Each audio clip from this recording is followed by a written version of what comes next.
आणि मी ज्यांच्याकडून पत्रकारिता शिकलो ते आचार्य अत्रे. एक गोष्ट आम्हाला त्यांनी पत्रकारितेत शिकवली. ते म्हणाले, तू किती शहाणा आहेस याला काडीचाही अर्थ नाही. तू जे सांगतोयस किंवा तू जे लिहितोयस ते जर वाचणाऱ्याला आणि ऐकणाऱ्याला कळत नसेल तर तू मूर्ख आहेस, तो मूर्ख नाही. कारण तुझं काम जर समजावण्याचं आणि सांगण्याचं आहे तर त्याला समजेल अशा भाषेत आणि समजेल अशा पद्धतीत जाणं हे तुझं कर्तव्य आहे. कारण तो जेव्हा वर्तमानपत्र घेतो किंवा तो तुझं भाषण ऐकायला उभा राहतो, समोर येऊन बसतो, तेव्हा तो समजून घ्यायला आलाय. त्यामुळे मग त्याला किती समजेल याची काळजी तू घ्यायचीस, त्याने नाही. आणि या अतिशय छोट्या छोट्या गोष्टीतून मी अनुभवत गेलो. कारण मी शिकलो जो तो तुमच्यासारख्या सामान्य माणसांकडून शिकलो. मी मुंबईचा, आता सोलापूर हा मुळात गिरणी वगैरे असला भाग होता, कामगारांचा, कष्टकऱ्यांचा, विणकरांचा. मुंबईच्या गिरण गावात माझा जन्म झाला आणि लहानाचा मोठा झालो. माझे वडील कंपाऊंडर होते. सामान्य कुटुंबात आसपासची सगळी माणसं, कोण शिंपी होता, कोण मिलमध्ये जॉबवर होता, असे वडीलधारे होते ज्यांच्या हातातून कुठे चुकून पेपर सुटला तर आम्हाला तो वाचायला मिळायचा. मग ते काय बोलतात यातून राजकारण, समाजकारण शिकत गेलो.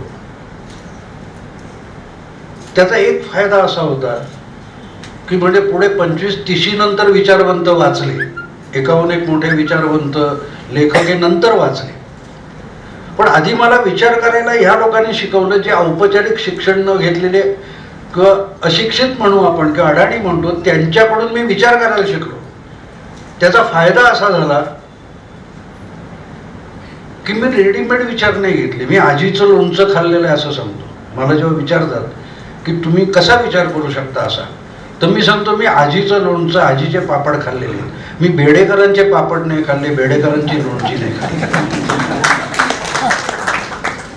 आणि त्यातला फरक सांगतो की बेडेकरांची की जे बाजारातली प्रवीणची कुठची तुम्ही रेडीमेड लोणची आणतात ती फार आंबट आणि फार चमचमीत असतात, पण ती शरीराला अपायकारक पण असतात. पण आजीचं लोणचं, आजीचं पापड किंवा घरी गेलेले हे जे पदार्थ असतात ते अपायकारक नसतात, ते पोषक असतात. तेव्हा मला उपजत माझ्या घरातून मिळालेले संस्कार आहेत. माझी आई कधी औपचारिक शिक्षण घेतलेली नाही. त्या पिढीत म्हणजे तिचे भाऊ वगैरे, माझे मामा हे सगळे ग्रॅज्युएट झाले, पण आई शाळेत पण गेली नाही. कारण त्या काळात 100 वर्ष तुम्ही मागे जाल तर त्या काळात मुलींना शिकवण्याची कुठच्याच पद्धत नव्हती आणि माझी आई खेड्यातली होती. पण माझी ती पहिली शिक्षिका आहे असं मी नेहमी सांगतो. कारण तिने माझं कुतूहल कधीच मारलं नाही. मी माझ्या आयुष्यात एक अनुभव सांगतो की आमच्या लालबागपासून जवळ राणीबाग आहे. तिथे कधीतरी 6-8 महिन्याने आईबाप फारच प्रसन्न झाले तर दादरच्या चौपाटीवर न्यायचे किंवा राणीबागेत फिरायला न्यायचे. आणि मला त्या सगळ्या गोष्टींविषयी कुतूहल असतं ते असायचं. तर मी आयुष्यात पहिल्यांदा जेव्हा राणीबागेत गेलो तेव्हा मी ते कमळ बघितलं. चित्रात बघितलेलं होतं कमळ, पण तिथे पहिल्यांदा ते कमळ बघितलं. म्हणजे तसं दिसत होतं, पण ते माझ्या अपेक्षेपेक्षा छोटं होतं. म्हणून मी आईला विचारलं, ते आपले फोटो दिसतात असले हे कमळ आहे का? ती म्हणाली हो कमळ आहे. मग मी तिला पुढचा प्रश्न विचारला, ती लक्ष्मी उभी राहते ते कमळ हेच आहे का? ती म्हणाली हो. म्हटलं मी तर ऐकलंय की हे सकाळी उगवतं, आपलं उमलतं आणि संध्याकाळी बंद होतं सूर्यास्ताबरोबर, परत दुसऱ्या दिवशी उघडतं. म्हणाले हो बरोबर आहे. मी तिला म्हटलं मग ह्याच्यात जी लक्ष्मी उभी असते ती घुसमटून मरत कशी नाही? हे मी 3-3.5 वर्षाचा असताना जी गोष्ट आहे. दुसऱ्याच्या आईने कानफडीत मारली असती. हे आगाऊपणा देवाबद्दल असा बोलतो, पण माझ्या आईने नाही मारलं, म्हणून मी तिला शिक्षिका म्हणतो. ती म्हणाली की मी बाबा कधी शाळेत गेले नाही, मी शिकलेली नाही. हे तुझे काय म्हणतोस ते बरोबर आहे, श्वास कोंडला तर माणूस मरतो, पण हे देव आहे म्हणून कदाचित मरत नसेल. पण मला माहित नाही, आता तू पुढे शिकणार आहेस तर तू शिकून मग काय ते उत्तर असेल ते तूच मला सांग. अशा रीतीने तिने माझं कुतूहल जागवलं. समोरची गोष्ट समजून घेण्याची इच्छा तिने जिवंत ठेवली, जे आजकालचे पालक मारून टाकतात. आणि म्हणून मी तिला सगळ्यात, आमचे शिक्षक पण हे उत्तर बरोबर आहे का नाही तर तुमचे मार्क गेले, पण हा मुलगा असा का लिहितो हे शिक्षक समजून पण घ्यायला तयार नाही. इतका उथळ बुद्धिवाद झालेला आहे. हे जे आपण टीव्हीच्या चॅनेलवरच्या चर्चा ऐकतो, ह्या सगळ्या हा प्रश्न आणि हे उत्तर, विषय काय महत्वाचा नाही, हा प्रश्न हे उत्तर यातून आलेलं. स्वतःची बुद्धी वापरायचीच नाही. माझ्याच घरातला अनुभव सांगतो. माझी बायको जी आहे ती 1972च्या 11वीच्या मेरिट लिस्टमध्ये 3री 4थी आलेली आहे. तेव्हा तिला ती चाकोरी माहिती आहे परीक्षेची, बरोबर आहे. आता गंमत अशी, जेव्हा माझी मुलगी 10वीला SSCची परीक्षा होती तेव्हा मी आपल्या ऑफिसमधून फोन करून विचारतो, काय झालं ग, आजचा पेपर कसा गेला. तर नेमका गणिताचा पेपर होता आणि तो पेपर घेऊन आले होते. तर मी फोन केला तर बायकोडाने बरा गेला पेपर तिला, पण तुझीच मुलगी अग्रलेख लिहून आली आहे. म्हटलं काय झालं अग्रलेख? नाही म्हणे, काय झालं, तो अमुक एक प्रश्न होता 12 मार्काचा, तर ही लिहून आली हा प्रश्न आणि गणित चुकीचे आहे. म्हटलं मग गणित चुकीचं आहे का? तो बायको म्हणाली हो गणित चुकीचंच आहे, प्रश्न चुकीचा आहे. म्हटलं मग तिने काय चूक केली? नाही म्हणे, तो अटेम्प्ट करायला पाहिजे होता. अटेम्प्ट केला तर उद्या गदारोळ होणार आहे आणि मग सगळ्यांनी अटेम्प्ट केला त्यांना 12 मार्क देणार आणि ज्यांनी अटेम्प्ट केला नाही त्यांचे 12 मार्क जातील. यथावकाश आमच्या मुलीचे 12 मार्क गेले. पण मी तेव्हा बायकोला असं उत्तर दिलं की ज्या बोर्डाला ह्या मुलीचा कॉन्फिडन्स मोजता येत नसेल त्या बोर्डाने माझ्या मुलीला नापास केलं तरी चालेल. कारण माझी मुलगी या बोर्डाच्या लायकीची विद्यार्थिनी नाहीये. ज्या बोर्डाला त्या मुलाचा कॉन्फिडन्स मोजता येत नसेल, आत्मविश्वास मोजता येत नसेल, तिच्या स्वतःच्या बुद्धीची हिंमत ज्याला बोर्डाला मानता येत नसेल, तर मग त्या बोर्डाच्या सर्टिफिकेटला मी काय किंमत देऊ, कशाला किंमत देऊ. आणि झालं तसं, तिचे 12 मार्क गेले, थोडं गदारोळ झाला. मग ते बोर्डाने जाहीर केलं की आता हे 12 मार्क ज्यांनी ज्यांनी अटेम्प्ट केलं तर. पण ते बायकोला माझ्या चाकोरी माहिती होती की मार्क कसे मिळवायचे. मुलीचा अभ्यास मी घेतलेला असल्यामुळे मी तिला शिकवलं होतं, तुला किती येतं याला महत्व आहे, तू किती मार्काचं लिहितेस हे महत्वाचं नाही. एकदा तुम्ही ते जाणून घेतलं तर आयुष्य शिकता येतं. आणि लक्षात ठेवा की शिवाजी हा चमत्कार तसा आहे, तो समजून घेणं आहे, कोणी सांगणं नाही. मी ठीक सांगेन, अनेक लोक सांगतील, पुरंदरे सांगतील, संभाजी भिडे गुरुजी सांगतील, तुम्ही किती समजून घेणार आहात, तुम्ही किती समजून घेणार. मित्रांनो, सेक्युलरिझम हा शब्द इतका बोलला जातो, धर्मनिरपेक्षता इतका वेळ बोलला जातो, पण त्याचा कोणालाच नेमकी व्याख्या माहीत नाही. प्रत्येक जण, कोण म्हणतो सर्वधर्म समभाव आहे, कोण म्हणतो धर्मनिरपेक्षता आहे. हे कधी आहे?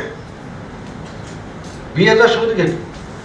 मला आज मी सांगितलं ते लक्ष्मीपासून जी सुरुवात झाली तो मी थांबलेलो नाही. मला प्रत्येक प्रश्न उलटा विचारायची सवय आहे की असं आहे तर तसं काय, का हा प्रश्न नुसता मला पडला असं नाही.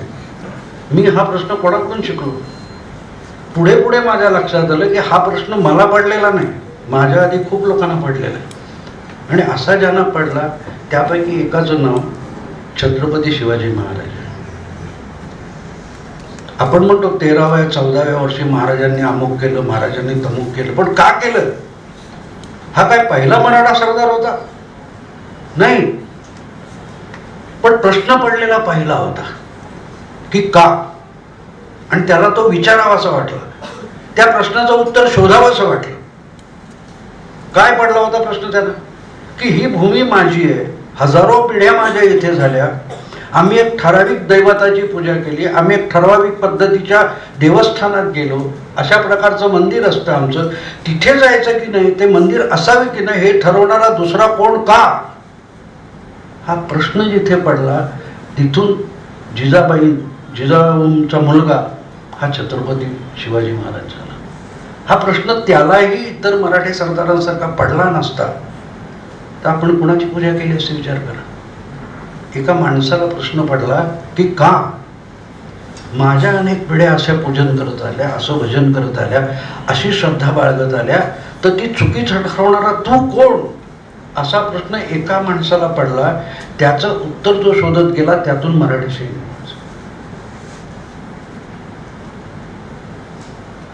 हा महाराज समजून घ्यायला पाहिजे. हे शिवाजी महाराज आपण समजून घेतले तर मग त्या पद्धतीने अनेक गोष्टी समजून घेता येतात. सेक्युलरिझम तसाच आहे. जो उठतो तो सेक्युलरिझम आम्हाला बाबासाहेबांनी घटना दिली, नेहरूंनी तमुक दिलं, अमुक तमुक स्वातंत्र्य समर घटना समिती, 100 गोष्टी सांगितल्या जातात. हा सेक्युलरिझम आला कुठून? कोणी आणला? सर आयझॅक न्यूटन नावाचा एक शास्त्रज्ञ आहे. त्याने गुरुत्वाकर्षणाचा शोध लावला किंवा तो बसला होता एका झाडाखाली, एक फळ पडलं. मग न्यूटन झाडाखाली बसण्यापूर्वी फळं झाडावरून पडत नव्हती आणि आभाळात उलटी वर जात होती का? नाही. न्यूटनला त्या प्रश्नाचं उत्तर शोधावं असं वाटायच्या आधी सुद्धा फळं जमिनीवर पडत होती. झाडावरून तुटलेलं फळ खालीच पडत होतं. वर फेकलेली वस्तू परत खालीच येऊन पडत होती. पण कोणी विचार केला नाही. कोणी का हा प्रश्न विचारला नाही. तो ज्याला पडला आणि ज्याने उत्तराचा शोध घ्यायचा प्रयत्न केला त्याने गुरुत्वाकर्षणाचा शोध लावला. त्याच्यानंतर जहाज पाण्यावर सेक्युलरिझम हा शब्द कधी आला? कोणीतरी युरोपामध्ये क्रांती केली, फ्रेंच राज्य क्रांती झाली आणि मग लोकशाही आली वगैरे वगैरे बोललं जातं. आपण ऐकतो आणि आपल्याला हळूहळू हळूहळू ते माहिती जातं. आत्ता इथे बसलेल्या कोणालाही मी विचारलं की चोली के पीछे कुठलं सिनेमातलं गाणं रे, फटकन 10 लोक तरी उत्तर देतील. त्यांनी ते पाठ केलेलं नाही, अभ्यासाचा विषय नाहीये, पण इतका वेळ कानावर पडलेलं असतं की तो सिनेमा, त्यातली हिरोईन, ते गाणं लक्षात राहतं, कारण इतकं कानावर पडलेलं असतं, नकळत तुमच्या पाठ होऊन जातं. तसं धर्मनिरपेक्षता, सेक्युलरिझम हे इतक्या वेळ कानावर पडलं की त्याचा अर्थ काय माहित नाही, पण माहिती असतो. डोक्यात शब्द पक्का असतो आणि मग आपल्याला वाटतं सेक्युलरिझम म्हणजे काहीतरी महानच आहे. म्हणजे काय माहिती नाही. म्हणजे काहीतरी माझं एक, मी खेड्यात जातो, इथून दहिवडी जवळच्या साताऱ्याच्या खेड्यात, तिथे एक गडी आहे दादा गायकवाड म्हणून, काम करतो माझ्या मित्राच्या शेतात. त्याचा तो फोन वाजवला की ते गायत्री मंत्र सुरू होतो. मी त्याला एकदा विचारलं, दादा हे तू का लावतो, काय आहे?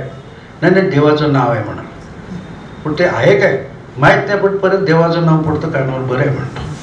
पण त्याला त्याचा अर्थ काही माहीत नाही, त्याला गरज पण वाटत नाही, बरं वाटतं ऐकतो.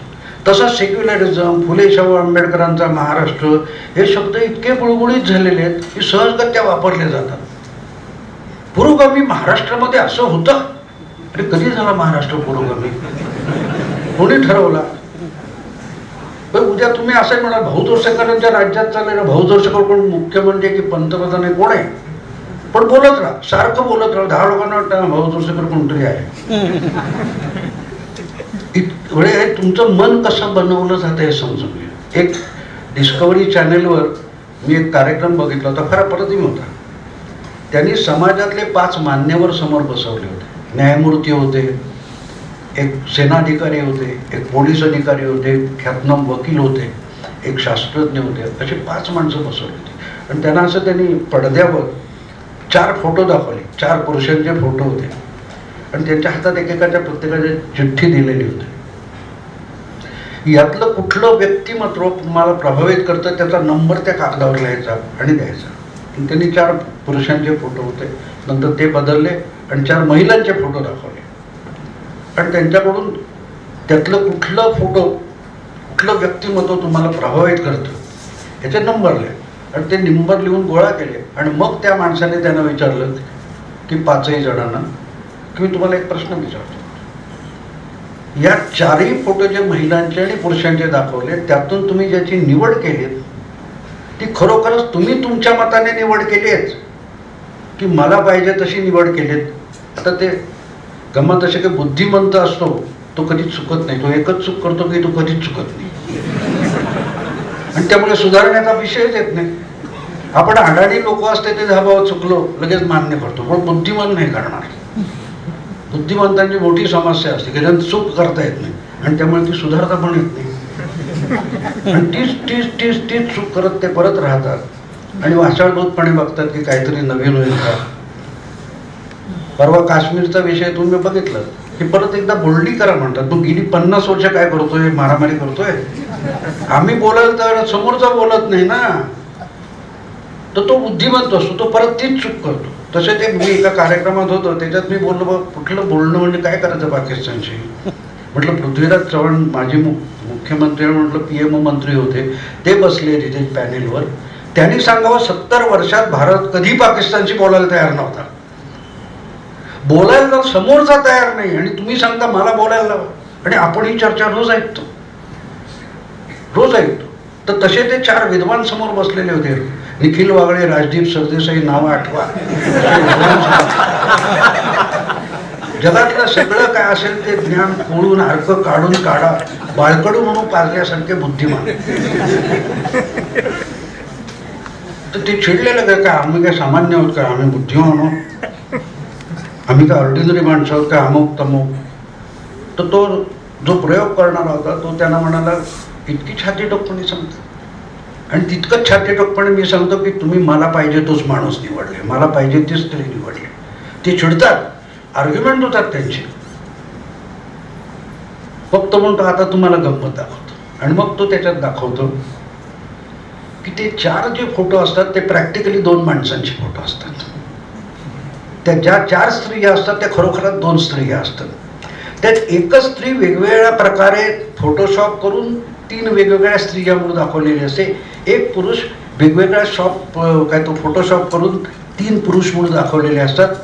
पण ज्याचा ओरिजिनल फोटो असतो त्या 5ही लोकांनी निवडलेला नसतो.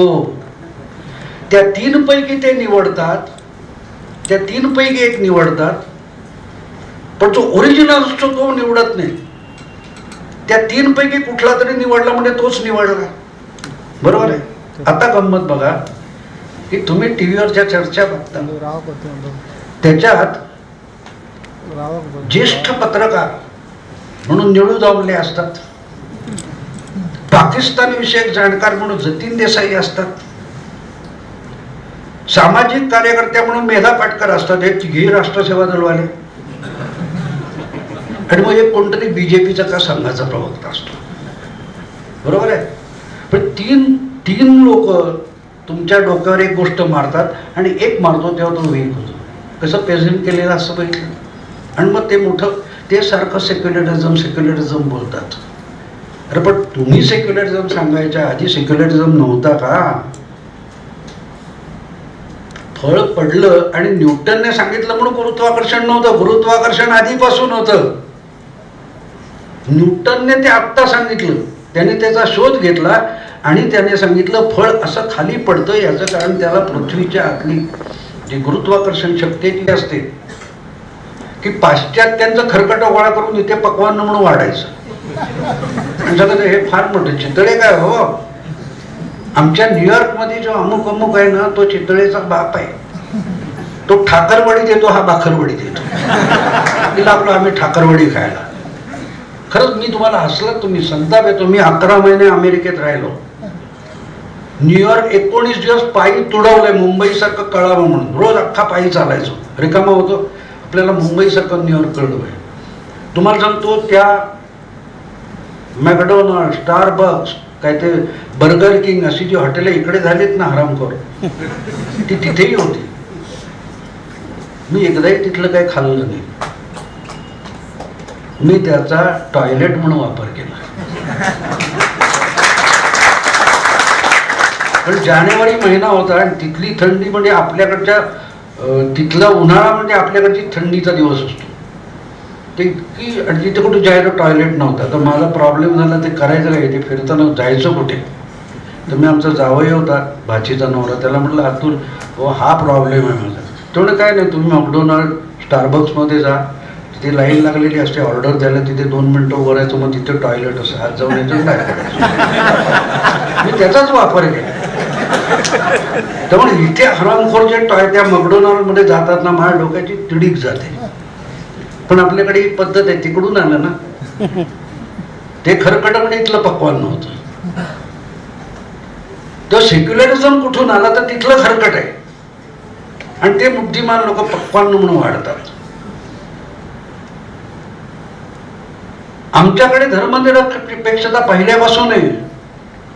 तिचं ओरिजिनल जे आता धर्मने जे सांगितलं की तिकडची बाई लिहिते की देश जग हिंदू होत चाललंय. म्हणजे काय, जग सेक्युलर होत चाललंय. आणि हिंदू असणं म्हणजे सेक्युलरिझम आहे. सेक्युलरिझमचा अगदी सुरुवात ज्या इंग्लंडमध्ये झाली त्याचं कारण असं होतं की धर्मसत्ता ही राजसत्तेमध्ये लुडबुड करायची. त्या पोपची लुडबुड आपल्या राजसत्तेमध्ये नको म्हणून इंग्लंडच्या राजाने त्याला धुडकावला आणि चर्च ऑफ इंग्लंड स्थापन केलं वेगळं पोप पासून. म्हणून बराक ओबामा हा जन्माने मुस्लिम असला तरी त्याला ख्रिश्चन व्हायला लागले. दरवेळेला गॉड ब्लेस का म्हणतात. मग ते सेक्युलर कसे, तर तिथलं चर्च आहे त्यांनी राजसत्तेत लुडबुडायचं नाही. आमच्या शंकराचार्यांनी लुडबुडायचं नाही हे आम्ही आधीच मान्य केलं. आमचे बाळासाहेब ठाकरे म्हणायचे शंकराचार्यांनी मठात राहावं, आम्हाला राजकारण नाही शिकवायचे शंकराचार्यांनी, आम्ही तुमच्या पाया पडू तिथे आशीर्वाद द्या, बाहेर आलात तुम्ही शहाणपण नाही शिकवायचं. हा सेक्युलरिझम ओरिजिनल आहे ना आपला. धर्मसत्तेने राजसत्तेमध्ये लुडबुड नाही करायची, हे आमच्याकडे ओरिजिनल आहे. आणि जो किस्सा मगाशी सिद्धरामने सांगितला की महाराजांनी जेव्हा धर्मांतर करून निंबाळकरांना परत हिंदू करून घेतलं, त्याला तात्कालीन धर्ममर्तंडाने नकार दिला, तर ते शिवाजी महाराजांनी सुधारलं. बरोबर आहे. ते काय होतं, ती धर्मनिरपेक्षता नव्हती की तू धर्ममार्तंड आहे, तुझ्या पाया पडेल, तुला काही ती अनुदान देईल, पण इकडे राजसत्ता चालवायची, ह्याच्यात तू लुडबुडायचं नाही. हे धर्ममार्तंडांना छाती ठोकपणे सांगणारा पहिला राजा शिवाजी महाराज होते. तर धर्मनिरपेक्षता हे आम्हाला कोणी शिकवायचं कारण नाही, ते आमच्यात अंगभूत असते, अंगभूत असते.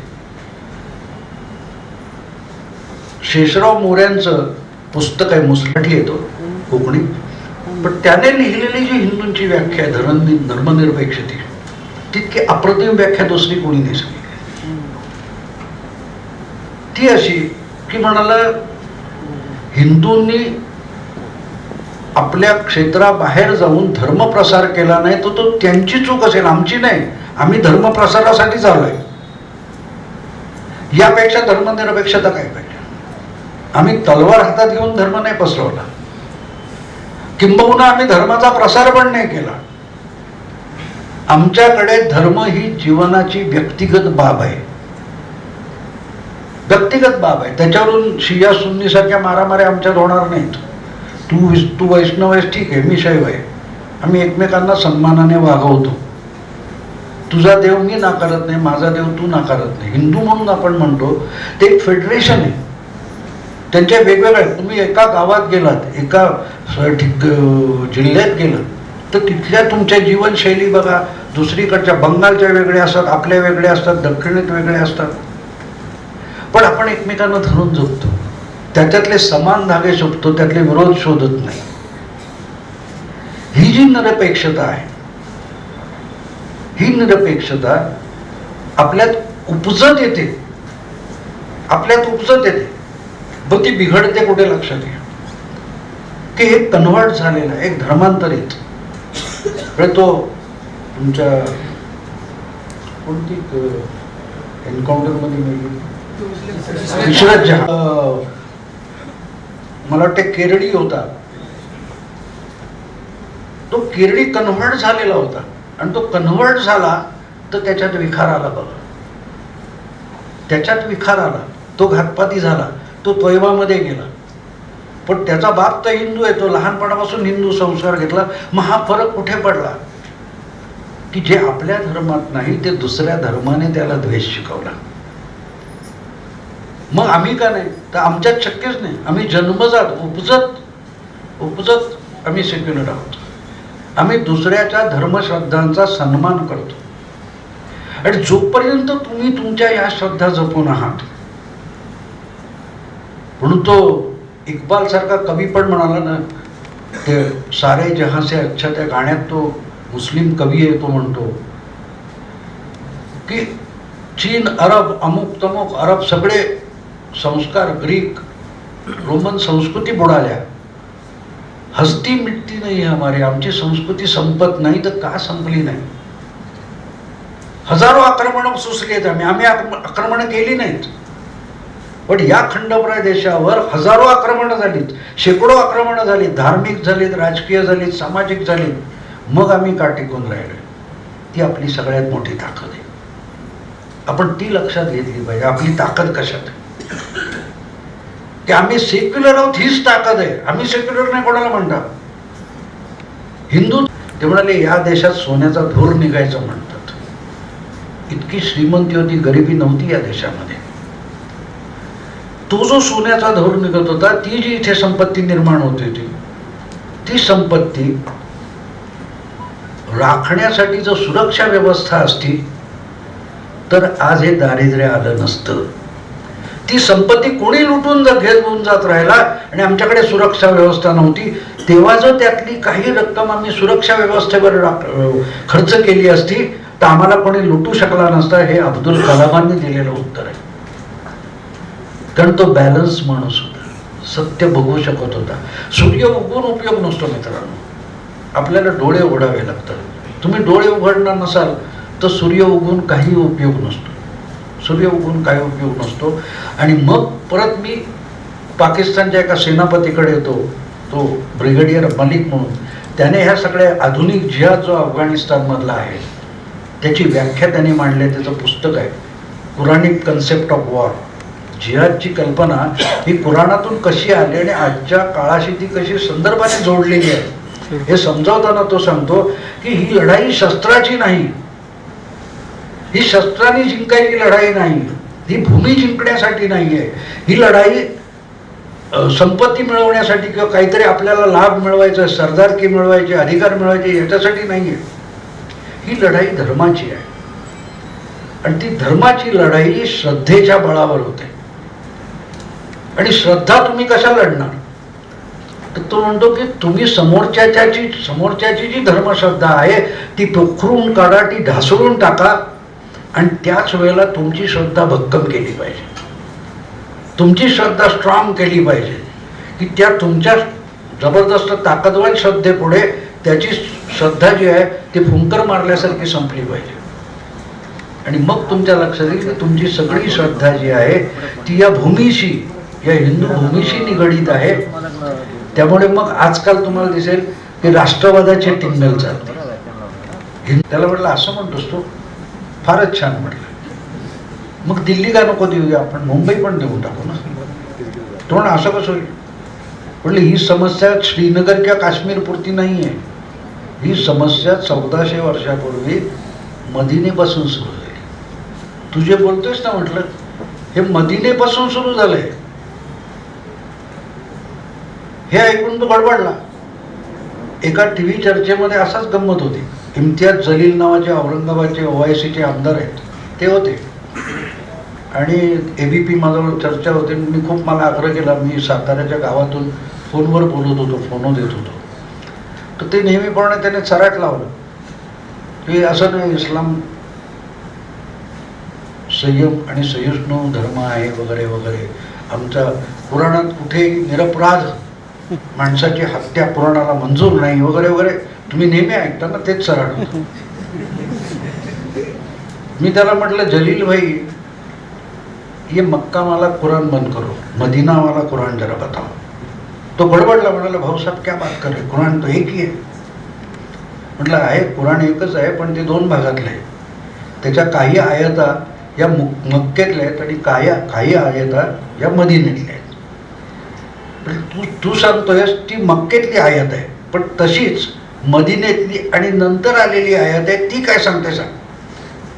थोडं नाही ऐसा नाही आहे. म्हटलं नाही, वो क्या होता है 1960 मधला सरकारने काढलेला एक GR असतो ना, तो 68 सालचा GR निघाला की पहिला बाद होतो म्हटलं.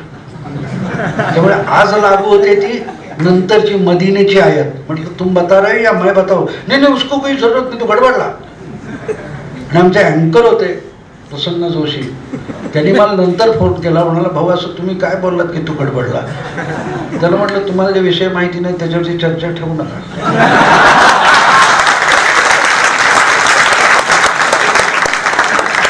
त्याला म्हटलं मी काय म्हणत होतो त्याला कळत होतं, तुम्ही चर्चा ठेवली आणि तुम्हालाच माहिती. कारण मक्केमध्ये मोहम्मदाला फक्त 23 फॉलोअर्स मिळाले, 23 लोक मुस्लिम झाले. त्याची ताकद नव्हती आणि त्यानं पळून मदिनेला जावं लागलं. आता मदिनेचे लोक महान सेक्युलर. आमची आजी एक गोष्ट सांगायची. एक साधू जंगलातून जात होता आणि दुपारी खूप ऊन होतं, त्याला थोडं विश्रांती घ्यावी म्हटलं का झाडाखाली आपला बुंध्याला डोकं टेकून झोपला. मध्येच त्याला थोडीशी जाग आली, काहीतरी दाढीत हळूहळू जाऊन बघितलं तो डोंगळा होता. आता साधू हा महान सेक्युलर संत होता, त्यामुळे बघितलं त्याने डांगळा इथे आला म्हणून त्याला दिसलं की त्या बुंध्यावरून झाडावर डोंगण्याची ये जा चालू आहे. आणि तो गेला तिथे, दाढी जवळ गेली बुंध्याजवळ, बाबूच्या घर जा, बाबूच्या घर जा. तो बाबू कशाला जातो, 10 बाबू हातात. ते 10 बाबूंना चिरडून मारावा लागला. तर हा जो खुळेपणा असतो तसा मदिनेच्या लोकांनी केला. मदिनेच्या लोकांनी यांना आश्रय दिला आणि मग त्यांनी गोड भूमिका घेतली. बाबा हे काय आता हे सगळे टोळ भैरव जमा झाले. तुम्हाला माहिती आहे की कुठे महाराष्ट्र बंद वगैरे घोषित केला ते हातात त्या पक्षाचा झेंडा घ्यायचा आणि लुटायचा आपण मस्तपैकी, काय असेल ती घोषणा द्यायची, प्रॉब्लेम नाही. तर अल्लाचीच इच्छा आहे म्हटलं. आसपासचे सगळे टोळ भैरव जमा झाले मदिनेत. हळूहळू मदिनेतली लोकसंख्या घटली जूनची. आणि जो तो म्हणायला हे सोपं आहे, इस्लाम स्वीकारायचं आणि लुटायचं. अशा रीतीने मदिनेत मुस्लिमांची संख्या मोठी झाली. आणि मग जेव्हा त्या जू म्हणाले व हे चालणार नाही तर म्हणाले तूच बाहेर जा. म्हणून त्या जूंना त्यांच्या जमिनी जप्त करून हाकललं. तिथपासून हा प्रॉब्लेम सुरू आहे. हा काश्मीरचा प्रॉब्लेम नाही आहे. आपण जे म्हणतो ना की हा काश्मीरचा प्रॉब्लेम, सॉरी हा काश्मीरचा प्रॉब्लेम नाही. जिथे जिथे सेक्युलरिझमचा अतिरेक झाला, धर्मनिरपेक्षता आपणही भोगले, जे गेली शेकडो वर्ष आपण जे समस्या भोगतोय तो आपल्या उदारतेचा अतिरेक आहे. उदारता चुकीची नसते, तिचा अतिरेक चुकीचा असतो. साखर खूप चांगली आहे, पण कब्बर चहामध्ये कब्बर साखर घातली तर तुमच्या तोंडातून नरडीतून उतरणार नाही तो घर. मीठ तसंच आहे, चवीपुरतं असतं. त्याचा अतिरेक जेव्हा होतो आणि तो जिथे जिथे अतिरेक होत गेला तिथल्या तिथल्या संस्कृती समूळ नष्ट झाल्या. इजिप्त हा कॉप्टिक ख्रिश्चन याद करणारे कोण आहेत? तुमचे माझे रक्ताना मासाचे जात बांधवच आहेत ते. पण गंमत अशी असते की ज्यावेळेला तो विचार तिथे घुसतो, तो विषाणूसारखा घुसला की तुम्ही परके होता एका मिनिटात परके होता. त्यामुळे आपली सहिष्णुता इतकी नसली पाहिजे. म्हणून खाजगीत आता टीव्हीवर काही गोष्टी बोलताय, पण मी काही वेळेला स्पष्ट बोलतो की तुम्ही जे मला सांगताय की बोलणी केली पाहिजेत, तर म्हटलं कोणत्या आसिफा या मुलीवर बलात्कार झाला तर तुम्ही असं म्हणणार का त्या बलात्काराची तिने बोलणी करायला पाहिजे होती? म्हटलं काय बेशरम बोलता तुम्ही. म्हटलं आमचे सैनिक मरतायत, आमचे नागरिक मरतायत आणि बोलणी केली पाहिजेत. कोणाशी बोलणी कर? जी बलात्कारिता आहे तिने आपल्यावर बलात्कार करणाऱ्याशी बोलणी करायची असतात. याला सभ्यता, याला सेक्युलरिझम म्हणत नाही, त्याला धर्मनिरपेक्षता म्हणत नाही, त्याला सहिष्णुता किंवा उदारता म्हणत नाही, याला मूर्खपणा म्हणतात. तुमचं कुठलंही स्वातंत्र्य माझ्या नाकाच्या 2 फूट अलीकडे येऊन थांबतं. त्याच्या पुढे आलं तर माझ्या नाकाला धोका आहे, मी तुमचं नाक फोडून टाकेन. ही पण उदारता आहे. कारण तुम्हाला जर स्वातंत्र्य पाळता येत नसेल तर तुम्हाला किती स्वातंत्र्य द्यायचं हे ठरवावं लागतं. मला तुमच्या घरात जर तुम्ही पोपट पाळला असेल आणि मांजर पण पाळला असेल तर दोघांना एका वेळेला स्वातंत्र्य देता येत नाही. काय तर पोपटाला पिंजऱ्यात ठेवून मांजराला मोकळं सोडायचं किंवा मांजराला एका खोलीत बंद करून पोपटाला बाहेर काढायचं. दोघांचं स्वातंत्र्य एका वेळेला असू शकत नाही. या त्याच्या मर्यादा असतात. या मर्यादा पाळता आल्या पाहिजे. आणि त्यामुळे एखाद्या गोष्टीत तुम्ही किती वाहवत जायचं हे लक्षात घ्यावं लागतं. एक छानशी गोष्ट आठवली ती सांगतो. सिंह जंगलात शिकारी वगैरे करायचा वगैरे बोलत, थोडी तहान लागली म्हणून तो ओढा होता तिकडे पाणी प्यायला गेला. आणि तो ओढ्याच्या त्या अलीकडे, पाण्याच्या अलीकडे असताना त्याला एक हसण्या खिदळण्याचा आवाज आला. त्याने झाडीतच लपून बघितलं तर समोर नजीकच्या राज्यातली सुंदर राजकन्या आपल्या मैत्रिणी सख्या घेऊन फिरायला आलेली होती. तो सिंह त्या तिचं सौंदर्य बघत राहिला. पाणी विसरला, तहान विसरला, तहान भूक विसरला, प्रेमात पडला. तुम्हाला लग्न करायचं तर हिच्याशीच करेल. आणि त्याचं लक्ष उडालं, काय करावं कळेना. तो शिकार करीना, काय करीना. बाकीची जनावरं अस्वस्थ होती, काय झालेलं. आता खोला त्यातल्या त्यात बुद्धिमान. तो जाऊन त्याला धाडस करून विचारलं, म्हणलं काय झालं वनराज, तुम्ही अगदी खंगलाय, शांत दिसता, काय झालंय का. नाही म्हणे, माझ्या मनात ती राजकन्या भरली. तुम्हाला काय बोलताय म्हणे वनराज. अहो ते वेगळे, आपण वेगळे, कुठे असल्या गोष्टीच्या नादी लागता तुम्ही.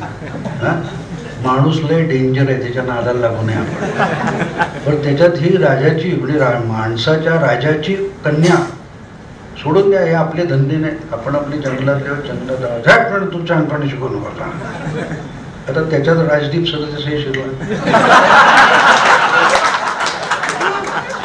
थोडं तू पण मला शहाणपणा शिकवणार नाही एवढं काय. बोलला म्हणाला, बघा बाबा विचार करा, मी सांगतोय थोडं तू पण छानपण शिकवतो, चालता पण. विचार करून करून शेवटी उठला तो सिंह. एक दिवस गेला, थेट राजवाड्यात गेला. दरबार भरलेला होता आणि तो नगर राज्यात आला. कोले कुत्रे कुठच्या कुठे पळाले, जनावरं जाऊन गोठ्यात लपली, माणसं गाव ओसाड, सगळे रस्ते पार रस्ते ओसाड झाले. लोकांना कळत नव्हतं काय करावं. सिंह, साक्षात सिंह तो आला. त्याला काय, त्याचं लक्ष नव्हतं लोक आपल्याला घाबरतात का. तो मस्त चालत चालत दरबारात आला. दरबारात आल्यावर सगळ्यांचे अंग कासवासारखे हात पाय हात घेतले, दरबारी घाबरले. पण तो कोणाला दमदाटी करत नव्हता. तो शांतपणे हात आला, राजासमोर उभा राहिला. म्हणाला, महाराज आपली कन्या माझ्या मनात भरलेली आहे, तिला मागणी घालायला हवी. राजाच घाबरलेला हे समोर उभं होतं. काय करायचं. प्रधान हुशार होता, कोणाच्या तोंडून शब्द येत नव्हतं. तो मला, वनराज आता तुम्ही जंगलचे राजे, आमचे राजे तर नगर राज्य म्हणे, जुळतं सगळं बरोबर. तुम्ही राजे, आमची कन्या तुमच्याकडे द्यायला काय मला दुःख आहे म्हणे. दिली पण. वनराज म्हणतात, सिंह म्हणतो की काय म्हणतात. हो, मग कधी. तो म्हणे 15 दिवस लागतील तयारीला, तोपर्यंत आम्ही सगळी तयारी करतो, मुहूर्त बघतो, सगळं. मला खुश होतो सिंह म्हणतो. तो जरा एक काम आहे म्हणे, ते तुमचे एवढं मोठं ते सगळी आयाळ वगैरे हे बघूनच आमची राजकन्या घाबरून मूर्छित होऊन पडेल. प्रेम कुठलं, लग्न कुठलं घेऊन बसल्या. तर ठीक आहे म्हणाला, आयाळ काढून टाकतो. हां बघा तेवढं करा, बाकीच्या आम्ही तयारीला लागतो. सिंहराज परत वळतात जातात. हळूहळू सिंह गेल्याची खात्री झालं, गाव नॉर्मल होतो. राजा इकडे संतापतो, त्या प्रधानाची गचंडी पकडतो. हरामखोर मुलगी माझी तू द्यायला कुठून निघाला. प्रधान म्हणतो, महाराज ते धूळ परत पाठवायचं होतं, ते गेलं ना शांत. त्याच्यात तोंडावर पाय ते बोललो म्हणाले, बाकीचं काय ते. पण ते परत येईल की म्हणाले, ते बघू आपण म्हणाले. तर सिंहराज खुश होऊन जातात, म्हणजे असतात. आयाळ वेळ कापून घेतात आणि येतात परत. आयाळ झालं ते कुत्री बित्री मांजरं बघतात तिच्याकडे, कोण आलं प्राणी दिसतोय, काहीतरी विचित्र दिसतंय. गाई गुरं पण कुतूहलाने बघतायत की सला गवत खाते काय खाते. पण तो प्रेमात पडलेला आहे. प्रेमात पडलेला सिंह यशवंत सिंह पण असतो. त्याला काय परवा आहे लोक काय म्हणतात. त्यामुळे येत होता दरबारात. आता दरबारातले तर म्हणाले, हे काही येण्यासारखे दिसते. आज कोण घाबरत नाही त्याला फारस. तोंड बघा. प्रधान, अरे वा फर्स्ट क्लास म्हणून झालं. आम्ही मुहूर्त काढले, पुढच्या शुक्रवारचाच मुहूर्त आहे. भटजी बिजीची तयारी, मंडप घ्यायला सुरुवात केली आहे. मग ठीक आहे म्हणा, तुम्ही वरात बिरात घेऊन या. आपण एक राहायला सांगायचं म्हणून ते खरं मी विसरलो, त्या गडबडी सगळं तुम्ही अचानक आला होता वगैरे काय म्हणून. त्यामुळे तुम्ही हसलात की तेवढे सुळे दिसतात ना, भीती वाटते. आमची राजकन्या ते सुळेच तुमच्या बघून घाबरून जाईल. ते जरा ते दातून सुळे काढायला लागतील. हा हे काढतात, काय काळजी करू. ठीक आहे, अजून काय असेल सांगा. तो म्हणतो नाही असं काही नाही, एवढं बाकी आम्ही तयारीला लागतो, तू जातो बरोबर. जातो आणि दगड घोटे खडक चावून चावून आपलेच दात पाडून घेतो, तो बांबाळ होतो, पण प्रेमात पडलेला असतो. असं तो स्वतःची नासाडी करून घेतो आणि परत येतो तर वेशीवरच प्रधान त्याला भेटतं. पण काय, आणि मी ते तुमच्याकडे द्यायला निघालो होतो. एक त्या दिवशी गडबड राहिली सांगायची की ते तुम्ही राजकन्यानंतर हनीमूनला जाल ना म्हणे, तुमच्या पंजाच्या नाख्या लागलं तर काय होईल म्हणे, तेवढ्या पण काढायला लागतील म्हणे. तेवढं काढून घेतो, अजून काय असेल लागतं सांगा. मी शुक्रवारी येतो, हो या शुक्रवारी, तेवढं जरा करून घे. शुक्रवारी जेव्हा सिंहराज नवरदेव येतात, ते गावातली कोली कुत्री मांजरं लहान पोरं त्याच्यावर भुंकत असतात, त्याला धोंडे मारत असतात, पण तो प्रेमात पडलाय. त्याला काय परवा असते. तो येतो दरबारात, वा वा प्रधानजी त्याचं स्वागत करतात, दरबारी हसत असतात आणि म्हणतात, प्रधानजी म्हणतात या असे समोर या, बाजूला मंडप आहे, तुमचं आधी रच्चर स्वागत करतो, मग आपण बोहल्यावर चढायला तुम्हाला घेऊन जाऊ. हरकत नाही. सिंह दरबाराच्या त्या मंचावर येतो. प्रधानजी टाळ्या होतात, तिकडे पिंजरा कुठे आणि इकडे टाकायला द्यायचा. वनराज संतप्तो आणि काय प्रधान तू माझी दगाबाजी केलीस. ते त्याला तोपर्यंत पिंजऱ्यात टाकलेला असतो, तो कोणाला दुखवू शकत असतो. ना त्याचे सोळे उठलेले असतात, दात असतात, ना आयाळ असते, ना पंजे असतात. त्याला पिंजऱ्यात टाकतात आणि तो चिडून म्हणतो, तू माझ्याशी दगा फटका केलायस. त्यानंतर प्रधान जे उत्तर देतो ते फार महत्वाचं आहे. प्रधान त्याला म्हणतो की मी कोण तुमच्याशी दगाबाजी करणार, मी कोण तुमच्याशी दगाबाजी करणार. वनराज दगाबाजी तुम्ही तुमच्याशी केलेली आहे, दगा आम्ही नाही दिला तुम्हाला, दगा तुम्ही तुमच्यातल्या सिंहाला दिलात. सिंह म्हणजे आयाळ असते, सिंह म्हणजे त्याचा तो जबडा असतो, सिंह म्हणजे त्याचा तो पंजा आणि त्याच्या नख्या असतात. तुम्ही ते काढून टाकलेत. आम्ही कोण तुम्हाला हरवणार, तुम्ही स्वतःला हरवलं, तुम्ही स्वतःला हरवलं. मित्रांनो, आपण जेव्हा शिवाजी महाराजांचं नाव घेतो तेव्हा वाघ नख वगैरे गोष्टी रंगवून सांगतो. वाघ नख म्हणजे काय, ती नुसती अफजल खानाच्या पोटात गेली म्हणून वाघ नख नसतात. ती भूमिका जी असते ती वाघ नख असतात. आपण सिंहासारखे आहोत, आपल्याकडे ती आयाळ आहे, आपल्याकडे तो जबडा आहे, आपल्याकडे त्या नख्या आहेत, तो पंजा आहे, पण तो आपण समजून घेतलाय का. आपल्याला कोणी हरवू शकत, आपणच आपल्याला हरवू शकतो. आजपर्यंतचा इतिहास जर तुम्ही बघितलात तर शिवाजी का मोठा आहे की तो ती आयाळ उतरवायला तयार नव्हता. एक राजा या देशातला शिवाजी हा एक राजा आमचा दैवत आहे, कारण तो ती आयाळ उतरवायला तयार नाही. तो त्या नख्या सोडत नाही, तो हिंदू राहतो आणि हिंदू असणं म्हणजे सिंह असणं असतं. तो तितका उदार असतो. मी एक फार सुंदर सिनेमा बघितला होता, खऱ्या सिंहा माझ्या अस्तित्वाला माझ्या अस्मितेला धक्का लावणार नसाल तर मी तुमच्या वाकड्यात नाही,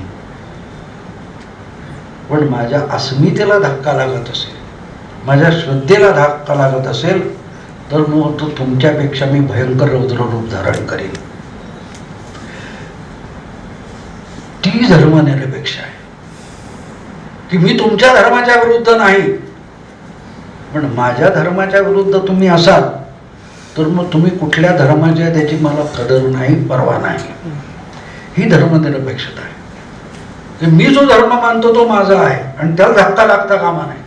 तो लागत असेल म्हणून तो सिंह काय म्हणतो की त्या पळवून लावतो तो, पण मारत नाही. त्या हरणालाही माहित आपल्याला माहित, तर त्याला हरण ठेवणं, त्याला झेवरा ठेवणं हे त्या झेवऱ्यालाही कळतं. पण तुम्ही तोच सिंह आहे असं वागायला लागाल तर तो तुमचा झेवरा करून टाकतो. आपण ठरवायचं की आपण सिंह आहोत की नाही, आणि असेल तर कोणाच्या तरी चुकीच्या प्रेमात पडून नाही चालणार. आपल्याला सिंह म्हणून जगावं लागेल आणि जगणं म्हणजे तरी काय असतं? जगणं म्हणजे काय असतं? तुम्हाला छोटीशी आत्ता परवाची गोष्ट सांगतो की त्या दिवशी अटल बिहारी वाजपेयींना रुटीनचा चेकअपसाठी IIM मध्ये आणलं गेलं, काय ते एम्स मध्ये आणलं गेलं, आणि अचानक राहुल गांधी उचलून पोचले तिकडे त्यांना भेटायला. आजकाल सगळ्या काँग्रेसवाल्यांना अटलजींचं भयंकर प्रेम आलेलं आहे. त्यांना नेहरू इंदिराजी पण आठवत नाही. तुम्ही टीव्हीच्या चर्चा बघत असाल काश्मीरपासून, अटलजी ने कहा था जमहुरियत, कश्मीरियत, इंसानियत, सगळे काँग्रेसवाले सांगतात. जणू का अटल बिहारी काँग्रेसच्या अध्यक्षांनी पंतप्रधान. पण काश्मीरबद्दल नेहरू इंदिरा त्यांना आठवत नाही. तेव्हा ते लगेच पोचले राहुल गांधी तिथे. राहुल गांधी पोचले आणि काय कौतुक चालू होतं. एकही देवटा तिथे चर्चा करणाऱ्याला की वाजपेयी अवस्थेत आहेत का, की राहुल गांधी आलाय की माकड आलाय ओळखायच्या अवस्थेत नाही. ते अल्झायमरने आजारी आहेत. त्यांना आपल्या जवळच्या कुटुंबातले लोक ओळखता येत नाही. हे माकड तिथे भेटायला गेले आणि कौतुक चालले टीव्हीवर. हा जो प्रकार चालतो त्याने आपण किती गोंधळायचं ठरवलं पाहिजे.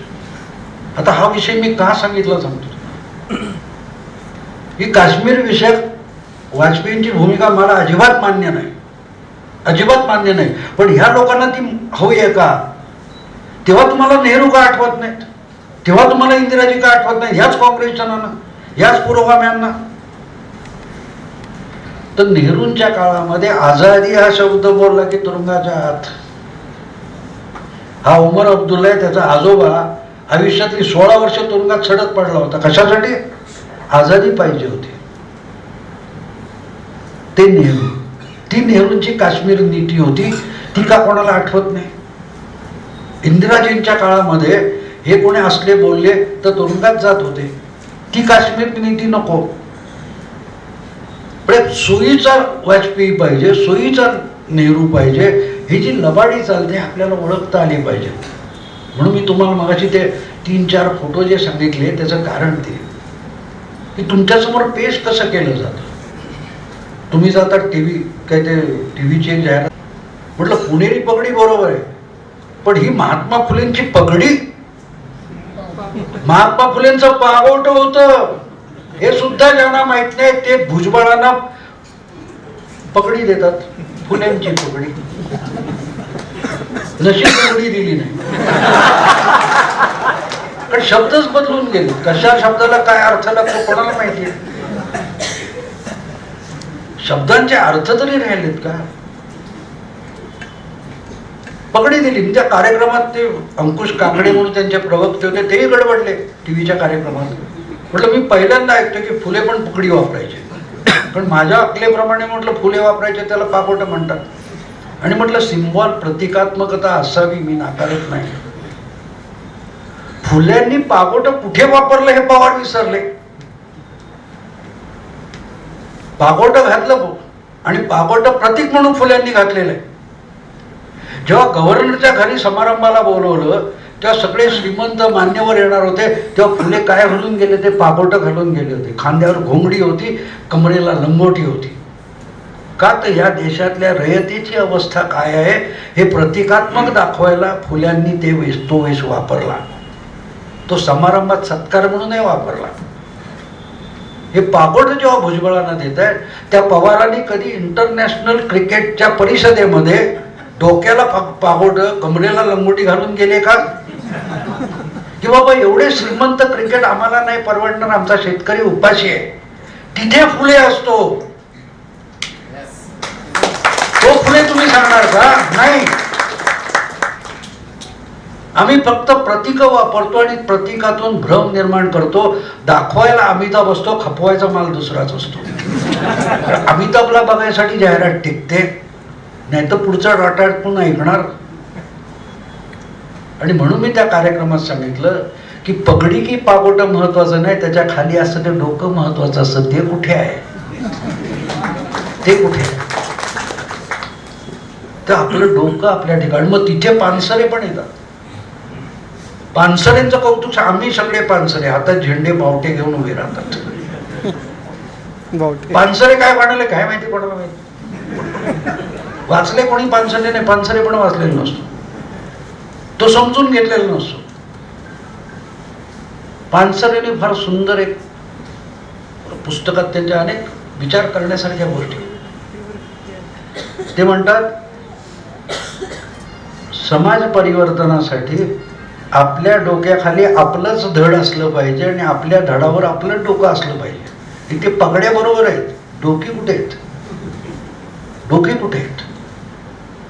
त्यामुळे निरपेक्षता, फुले शाहू आंबेडकर हे जपमाळ्याचे विषय झालेले आहेत. तो सत्यनारायणला भटजी येतो ना आपल्या घरात, तो बडबडत असतो, पाणी सोडा, सोडा, हात सोडा.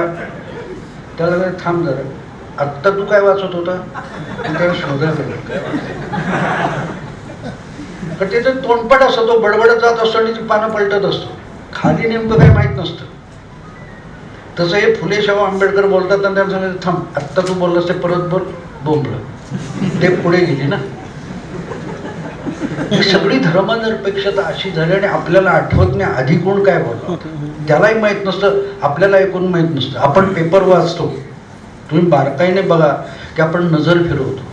एक किस्सा सांगून मी भाषण संपवेल, कारण बरंच. शिवाजी महाराज शहर आहे, पुतळा आहे, त्याचं प्रतीक आहे, त्या विचारांचं प्रतीक आहे. तो विचार जर स्वीकारणार नसतो तर पुतळ्यांना अर्थ नसतो. जिरे टोप, ती कमरेची तलवार, ती घोडी. महाराज ही फार मोठी गोष्ट आहे, फार मोठी गोष्ट आहे. तुम्हाला किस्सा सांगतो की कोंडाणा घ्यायचा त्यावेळेला त्यांच्या डोक्यात तो विचार असतो आणि तानोजी मालुसरे मुलाचं लग्न घेऊन येतात आणि ठीक आहे, महाराज म्हणतात की ठीक आहे नंतर करू. आता राजाचा आदेश आहे नंतर करू, राजाचा आदेश झुगारणारा तानाजी आहे, तो अवज्ञा करतो. महाराज म्हणतो नो, नाही, आधी लगीन कोंडाण्याचं. तेव्हा तो महाराजांची अवज्ञा करतोय, पण ती अवज्ञा समजून घेणारा राजा आहे. लक्षात घ्या की मी राजा असून तो कोण उलटा बोलतो रे, नाही. पण त्या क्षणी आपला राजा ह्या मित्राच्या मैत्रीच्या भावनेत अडकतोय हे भान राखून तानाजी त्यांची अवज्ञा करतो आणि त्यांना भानावर आणतो की तुम्ही राजे आहात आणि तुम्ही मित्राच्या मुलाच्या लग्नाचा विचार नाही करायचा, राज्याचा करायचा. हे भान एक क्षणी भावना विवश झालेल्या महाराजांना त्यांचा जोडीदार शिकवतोय. हे लक्षात घ्या, ही छोटी गोष्ट नाहीये. असा इतिहास बदलत असतो. हा इतिहासातला एक मनोरंजक प्रसंग नाहीये. ही अवज्ञा मला इस्रायलच्या इतिहासात सापडली. जेव्हा इस्रायल घडायचा होता त्यावेळेला बेन गुरियन हा त्यांचा नेता होता आणि ब्रिटिश हलकटच होते, नालायक. त्यामुळे तिथे अशी परिस्थिती झाली की त्याची विभागणी नाकारली गेली. बाजूच्या 5 अरब देशांनी सांगितलं नाही, जिंकेल त्याचा प्रदेश. आणि अशा वेळेला करायचं काय? जूंकडे तर सेना नव्हती, हत्यारं नव्हती, करायचं काय? आणि 5 बाहेरच्या अरबांच्या सेना या आतल्या अरबांना मदत करणार. त्यामुळे कुठून तरी पैसे गोळा केले पाहिजेत, कुठून तरी हत्यारं जमवली पाहिजेत. पैसे तर म्हणाले अमेरिकेत ज्यू श्रीमंत व्यापारी आहेत, त्यांच्याकडून पैसे आणू. तर मग बेन गुरियनने जायचं ठरलं.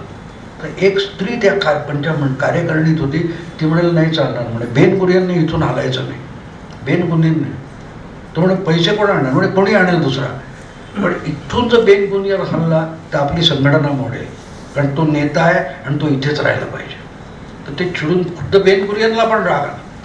त्यांनी विचारलं मग तू जाणारच का? म्हणाला हो, मी जाऊन पैसे आणे. ती बाई अमेरिकेला गेली, न्यूयॉर्कच्या विमानतळावर उतरली, तर तिच्या अंगामध्ये स्वेटर नव्हतं, ती थंडीत कुडकुडत होती. ती बाई $5 कोटी नुसती भाषणं देऊन, तिच्या भाषणासाठी लोक जमायचे आणि तिथे $100 $150 मोजायचे, त्यातून $5 कोटी घेऊन आली. तिचं नाव गोल्डा मायर.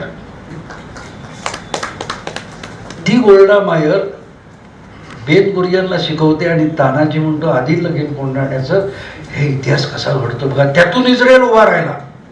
इथे कोंढाण्यातून महाराष्ट्र उभा राहिला, हिंदवी स्वराज्य उभं राहिलं. हा शिवाजी हा इतिहासमध्ये विचार आहे.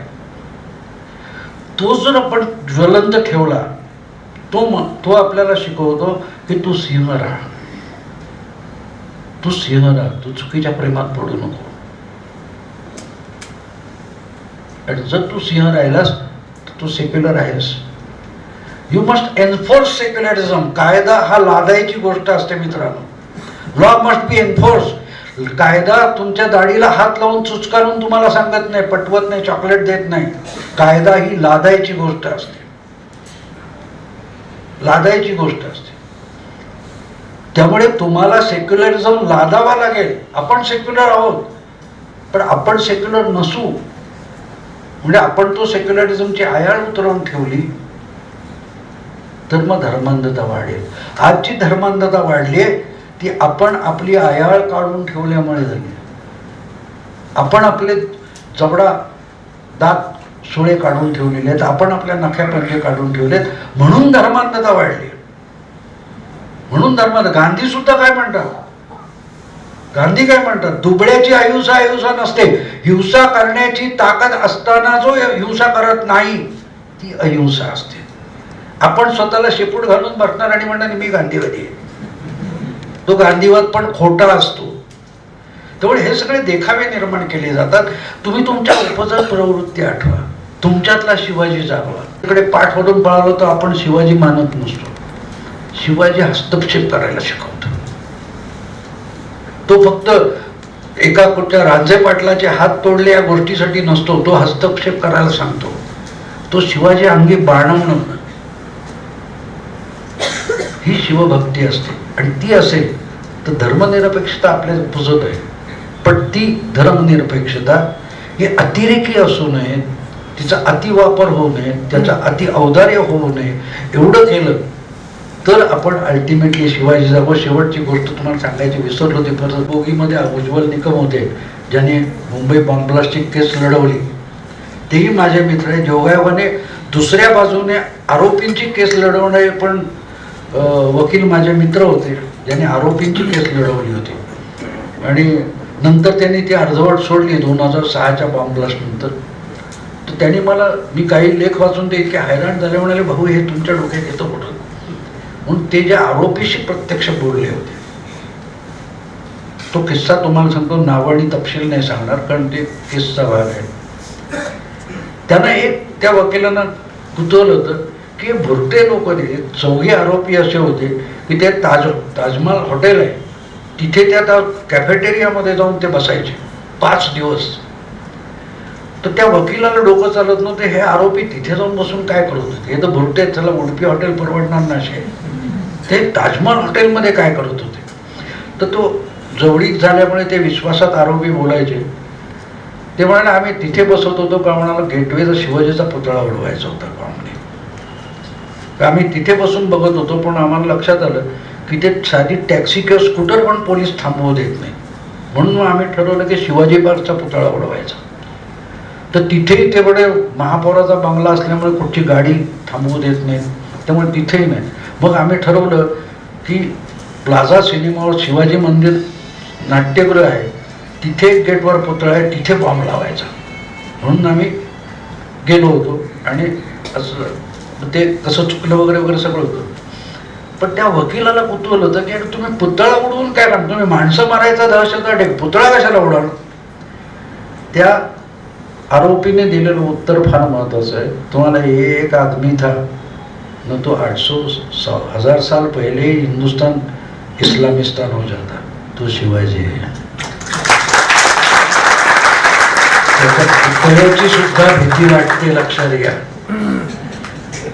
तुम्हा आम्हाला मारायला बॉम्बस्फोट केला समजतो, पुतळा मारायला बॉम्बस्फोट, हे आजच्या जमान्यातलं जिहाद आहे.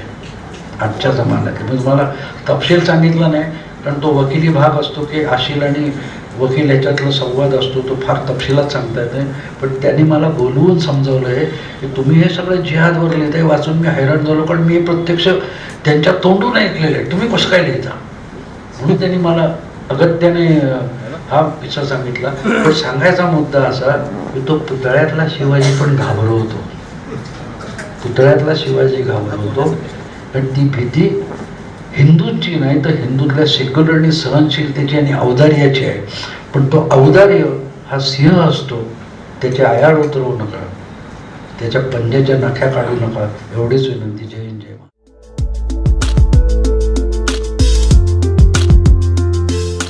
तुमच्या जीवनाचा प्रत्येक क्षण देखणा व्हावा, रुबाबदार व्हावा, तुमच्या व्यक्तिमत्वाला आगळ्या वेगळ्या रंगतदार स्पर्श व्हावा, म्हणून पुरुषांसाठी अनेक विविध नामवंत कंपन्यांचे रेडीमेड्स, स्त्रियांसाठी सुंदर साड्या, कॅज्युअल्स, चुडीदार अशा वस्त्रांचा खजिना घेऊन येत आहोत. अशाच एका सुसज्ज वातानुकूलित राजमुद्रा या शोरूम मध्ये नामवंत ब्रँड्स आता एकाच छताखाली. Allen Solly, Louis Philippe, Van Heusen, Oxemberg, Peter England, Indigo Nation, John Miller, Jockey यासह अनेक नामवंत ब्रँडची उत्पादनं उपलब्ध. Kids wear, men's wear, women's wear आणि साडीसाठी Rajmudra lifestyle, VIP road, Sangameshwar college जवळ, सोलापूर. फोन 0217 231 8480.